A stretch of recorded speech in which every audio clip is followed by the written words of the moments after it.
Bismillahirrahmanirrahim. Assalamu alaikum. Dear students, hope you all are fine. In the last lecture, we have completed chapter number 15. Now, today we are going to start chapter number 16, electricity. आज के lecture में जो हम topic cover करेंगे उसमें है conductor, insulators या फिर उसे हम नॉन कंडक्टर भी कहते हैं, Coulomb's law, electric field intensity and potential difference. तो आइए आगाज करते हैं आज के चैप्टर का और जानते हैं कि इलेक्ट्रिसिटी क्या होती है। इन द इलेक्ट्रिसिटी को समझने के लिए हम तो अपने प्रीवियस क्लासेस में जाते हैं जिसमें हमने ये पढ़ा था कि तमाम मैटर्स जो है वो मॉलिक्यूल से मिलकर बनते हैं और मॉलिक्यूल जो है वो एटम से मिलकर बनते हैं। और एटम में सब पार्टिकल्स तीन मौजूद होते हैं जिसे हम कहते हैं electron, proton and neutron. Electron पर नेगेटिव चार्ज होता है, प्रोटॉन पर पॉजिटिव चार्ज होता है और न्यूट्रॉन पर कोई चार्ज नहीं होता, वो न्यूट्रल होता है। किसी भी एटम में जितने इलेक्ट्रॉन की तादाद होती है उतनी ही प्रोटॉन की तादाद होती है। इलेक्ट्रॉन जो है वो न्यूक्लियस, यानी कि एक एटम में न्यूक्लियस होता है और न्यूक्लियस में दो सब पार्टिकल मौजूद होते हैं जिसे हम कहते हैं प्रोटॉन एंड न्यूट्रॉन। प्रोटॉन और न्यूट्रॉन तो न्यूक्लियस के अंदर मौजूद होते हैं, जबकि इलेक्ट्रॉन जो है वो अपने ऑर्बिट में न्यूक्लियस के अराउंड रिवॉल्व करते हैं। तो इलेक्ट्रिसिटी क्या है? एक्चुअली इलेक्ट्रिसिटी है the flow of electric charge. Electron पे नेगेटिव चार्ज होता है, प्रोटॉन पर पॉजिटिव चार्ज होता है, तो इलेक्ट्रिक चार्ज का फ्लो ये कहलाता है इलेक्ट्रिसिटी। अच्छा, फ्लो से मुराद क्या है? क्या ये एटम अपने ऑर्बिट में घूम रहा है, रिवॉल्व कर रहा है, तो हम क्या इसको कहेंगे कि ये फ्लो है इलेक्ट्रिक चार्ज का? नहीं, ऐसी बात नहीं है। कुछ एटम होते हैं कि जिसमें इलेक्ट्रॉन सिर्फ और सिर्फ अपने ही ऑर्बिट में, अपने ही न्यूक्लियस के गिर्द, अपने ही एटम में रिवॉल्व करते रहते हैं, जबकि कुछ एटम ऐसे होते हैं जो अपने एटम को छोड़कर दूसरे एटम में, फिर वहां से तीसरे एटम में रिवॉल्व मूव करते हैं। तो ये अपने एटम से लेकर दूसरे एटम में जाना, फिर आगे मूव करना, ये कहलाता है फ्लो ऑफ इलेक्ट्रॉन्स। और the flow of electric charge is called electricity. के इलेक्ट्रिक चार्ज का फ्लो करना ये इलेक्ट्रिसिटी कहलाता है। तो आइए हम अपने आज के पहले जो टॉपिक है उसको पढ़ते हैं, कंडक्टर। कंडक्टर हम किसे कहते हैं? तो ऐसे सब्सटेंसेस, ऐसे मटेरियल जिसमें से इलेक्ट्रॉन या फिर इलेक्ट्रिक चार्ज फ्लो कर जाए, उन सब्सटेंस को हम कहते हैं कंडक्टर। और ऐसे सब्सटेंस, ऐसे मटेरियल जिसमें से इलेक्ट्रिक चार्ज फ्लो नहीं कर पाए, वो अलाउ ना करे इलेक्ट्रिक चार्ज को फ्लो करना, वो कहलाते हैं इंसुलेटर्स या फिर नॉन कंडक्टर। कंडक्टर की मिसाल दे सकते हैं तमाम मेटल्स जो होते हैं, जैसे कि copper, aluminium and gold, silver, ये तमाम की तमाम जो है ये कंडक्टर्स हैं, जबकि प्लास्टिक, रबर और ग्लास वगैरह ये सब क्या है? इंसुलेटर्स हैं। अगर हम देखें कि हमारे घरों में जो वायरिंग हुई हुई किसकी हुई हुई होती है, ये कॉपर के वायर की होती है या फिर बाहर सिल्वर के वायर में मौजूद होते हैं। तो इन कॉपर के वायर में एक्चुअली क्या है? करंट गुजर रहा हो। करंट क्या है? The flow of electric charge, the flow of electrons. तो इन कॉपर के वायर्स में से इलेक्ट्रॉन फ्लो कर रहे हैं। तो हमने वायर कौन सा यूज किया है घरों में? कॉपर का, क्योंकि copper is a good conductor. इसमें से इलेक्ट्रिक चार्ज फ्लो कर सकता है। हमने प्लास्टिक के एक वायर क्यों यूज नहीं करे? प्लास्टिक के, अब कहेंगे प्लास्टिक तो ऊपर होती है, प्लास्टिक उसके ऊपर, टोटल वायर प्लास्टिक का नहीं होता, क्योंकि प्लास्टिक जो है वो नॉन कंडक्टर इंसुलेटर है, उसमें से इलेक्ट्रिक चार्ज पास नहीं हो सकता। हम बात करे जा रहे हैं बार बार चार्ज की। चार्ज क्या होता है इसे जानते हैं। चार्ज दो तरह के होते हैं, एक हम कहते हैं पॉजिटिव चार्ज और एक होता है नेगेटिव चार्ज। देखिए, जिस तरह से आपने देखा होगा कि मैग्नेट्स होते हैं, मैग्नेट की जो सेम पोल होते हैं, एक होता है नॉर्थ होता है और एक साउथ होता है। अगर दो मैग्नेट ने दोनों के नॉर्थ पोल को लिया जाओ, फिर उसको अट्रैक्ट करने की कोशिश करें, वो एक दूसरे में ज्वाइन नहीं होंगे। अच्छा, अगर हम दोनों साउथ ले लें तब भी ज्वाइन करें तब भी नहीं होंगे। हाँ, एक नॉर्थ एक साउथ, फौरन से वो दोनों अट्रैक्ट कर लेंगे।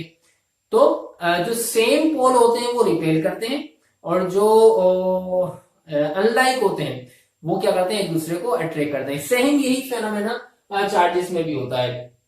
कि सेम चार्जेस हमेशा एक दूसरे को रिपेल करते हैं। सेम चार्जेस से मुराद है कि अगर दो पॉजिटिव चार्ज हो तो ये दोनों भी एक दूसरे को रिपेल करेंगे, दो नेगेटिव चार्ज हो वो दोनों भी एक दूसरे को रिपेल करेंगे, जबकि एक पॉजिटिव एक नेगेटिव चार्ज क्या करेगा, एक दूसरे को अट्रैक्ट करेगा।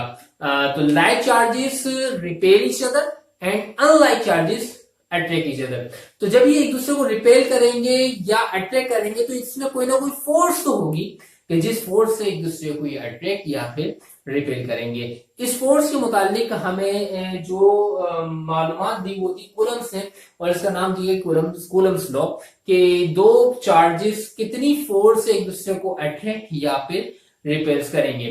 तो इस कूलम्स लॉ में इन्होंने कूलम ने कहा कि the electrostatic force between 2 point charges, electrostatic force जो चार्जेस एक दूसरे को अट्रैक्ट कर रहे हैं या रिपेल कर रहे हैं, हम इस फोर्स को कहते हैं इलेक्ट्रोस्टैटिक फोर्स। तो इन्होंने कहा कि the electrostatic force between 2 point charges is directly proportional to the magnitude of the product of the magnitude of the charges and inversely proportional to the square of the distance between them. कि अगर दो point charges हैं, अगर like है तो उनके दरमियान repulsive force होगी, और अनलाइक है तो उनके दरमियान अट्रैक्टिव फोर्स होगी। तो ये दो पॉइंट चार्जेस जो है अट्रैक्टिव फोर्स हो या रिपल्सिव फोर्स हो, इलेक्ट्रोस्टैटिक फोर्स कहलाएगी। तो ये पॉइंट चार्जेस के दरमियान इलेक्ट्रोस्टैटिक फोर्स डायरेक्टली प्रोपोर्शनल होती है product of the magnitude of the charges. जितना ज्यादा चार्ज होगा उतने ही ज्यादा इनके दरमियान फोर्स ऑफ इलेक्ट्रोस्टैटिक फोर्स होगी। अट्रैक्टिव भी हो सकती है और रिपल्सिव भी हो सकती है।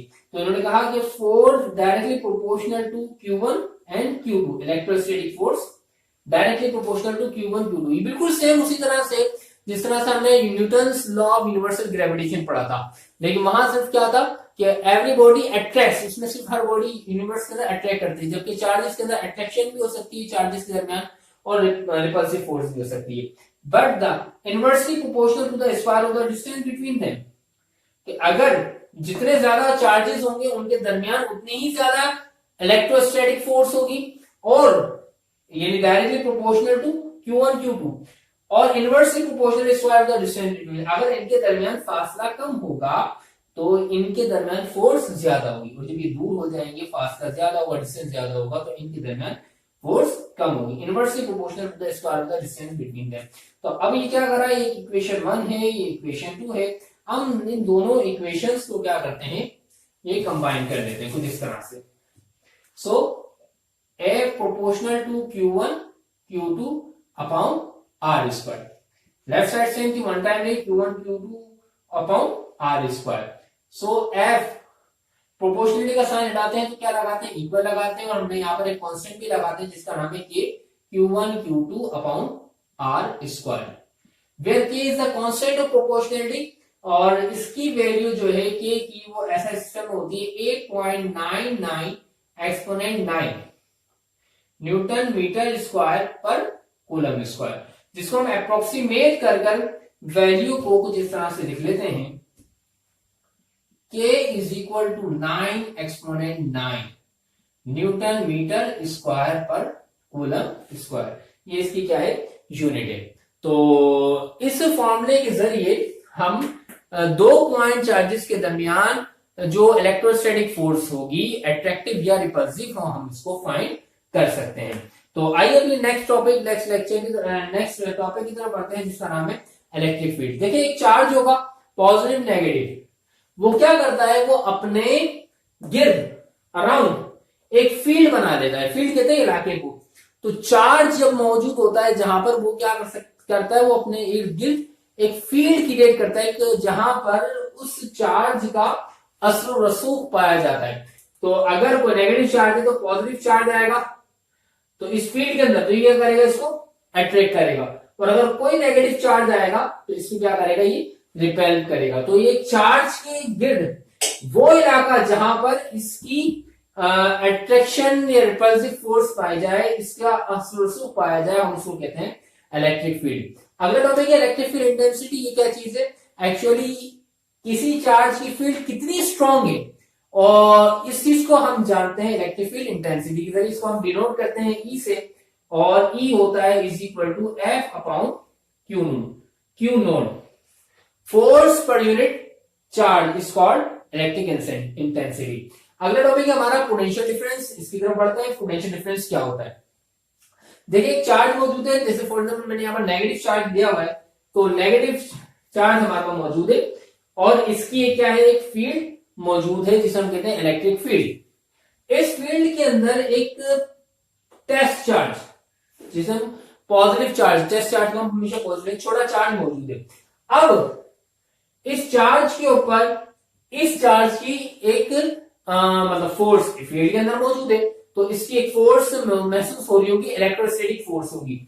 ये नेगेटिव है, ये पॉजिटिव है, तो इनके दरमियान क्या होगी, फोर्स ऑफ अट्रैक्शन होगी, जो इस चार्ज को अपनी तरफ अट्रैक्ट करेगा। अच्छा, तो ये यहां से मूव करके कहां आना शुरू हो जाएगा, इस चार्ज के करीब आना शुरू हो जाएगा। अब अगर मुझे इस चार्ज को यहां से अपोजिट मूव कराना है, इससे दूर मूव कराना है, तो क्या हुआ, क्या खुद मूव करेगा?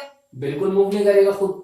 इसको मूव कराने के लिए मुझे फोर्स लगानी पड़ेगी, फोर्स लगा के इसको दूर करना पड़ेगा। मिसाल को यहां फोर्स लगाई, एफ फोर्स लगा, इसको इससे दूर कर मूव कराने के लिए।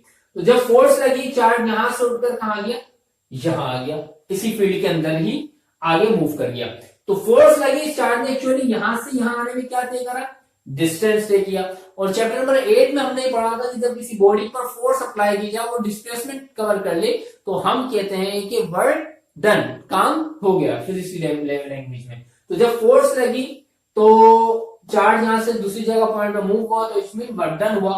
तो हम अब ये एक पॉइंट से दूसरे पॉइंट पे गया, तो इसकी एनर्जी के अंदर भी क्या आ जाएगा, डिफरेंस आ जाएगा। जिस तरह से अगर हम बात करें कि मार्कर मौजूद है, मार्कर को ऊपर जितना आप जमीन से ऊपर लेके जाएंगे, तो इसके अंदर क्या होगा, पोटेंशियल एनर्जी स्टोर होती रहेगी। यहाँ इस साइड पे क्या है, पोटेंशियल एनर्जी मौजूद है। अगर हम इस मार्कर को छोड़ेंगे तो नीचे मूव करना शुरू कर देगा, तो अब इसकी पोटेंशियल एनर्जी क्या होती जाएगी, कम होती जाएगी। किसमें चेंज होती जाएगा, ये काइनेटिक एनर्जी में चेंज होती जाएगी। इस तरह से चार्ज भी जब इलेक्ट्रिक फील्ड में मौजूद है, तो यहां पर से जब हम इसको मूव कराएंगे अगले पॉइंट पर, तो क्या होगा कि इसकी एनर्जी के अंदर भी एक फर्क आ जाएगा, डिफरेंस आ जाएगा। अब यहाँ स्टोर हो जाएगी एनर्जी, छोड़ेंगे तो फौरन कहां मूव करेगा, अपने नेगेटिव चार्ज की तरफ मूव करेगा। तो इसके अंदर एक एनर्जी का डिफरेंस आ जाएगा, तो हम उस डिफरेंस को कहते हैं पोटेंशियल डिफरेंस, और हम इसको डिनोट करते हैं, वी शुड डिफाइन करते हैं द वर्क डन पर यूनिट चार्ज। पर यूनिट चार्ज पर किए गए वर्क डन को हम कहते हैं पोटेंशियल डिफरेंस। तो डियर स्टूडेंट्स, मुख्तसर वक्त में आसान अल्फाज में समझाने की आप लोगों को आज के टॉपिक की कोशिश की है। हमने आज के टॉपिक में इलेक्ट्रिसिटी जाना है, conductor, insulator, Coulomb's law, electric field, electric intensity और पोटेंशियल डिफरेंस के मुतालिक जल्दी कुछ छोटे से अल्फाज में जानने की कोशिश की। होप आप इन तमाम टॉपिक को समझ चुके होंगे। आपको कोई प्रॉब्लम हो, कोई लेक्चर में प्रॉब्लम मतलब कोई टॉपिक समझ में ना आया हो, कोई सवाल हो आपका, तो उसको जरूर पूछिएगा। इंशाल्लाह नेक्स्ट लेक्चर में आपसे मुलाकात होगी। तब तक के लिए इजाजत दीजिए। अल्लाह हाफिज।